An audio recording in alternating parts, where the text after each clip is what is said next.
চাওক মই পূৰ্বৰ পৰাই মাননীয় বদৰুদ্দিন আজমল ডাঙৰীয়াৰ বিষয়ে কিছু কথা উল্লেখ কৰি আহিছিলোঁ আৰু মই সেই পূৰ্বতেই কৈছিলোঁ যে বদৰুদ্দিন আজমল ডাঙৰীয়াক আচাৰ ব্যৱহাৰ ভাষা জ্ঞানৰ ওপৰত টিউশ্যনৰ ব্যৱস্থা কৰিব লাগে। মই যেতিয়া কৈছিলোঁ ইউডিএফৰ সমৰ্থকসকলে মোক বহুত বেয়াকৈ সমালোচনা কৰিছিল, কিন্তু বদৰুদ্দিন আজমল ডাঙৰীয়াৰ ৰাজনীতিক বেলেগ দল কৰে সেই হিচাপে কোৱা নাছিলোঁ। অসমৰ এজন উল্লেখযোগ্য ব্যৱসায়ী,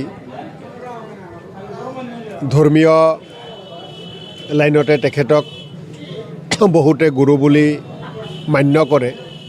গতিকে তেনেকুৱা এজন ব্যক্তি আচাৰ ব্যৱহাৰ কথা বাৰ্তা ঠিক নহ'লে সেয়া আমাৰ সমগ্ৰ অসমীয়া জাতিৰ কাৰণে লাজৰ কথা।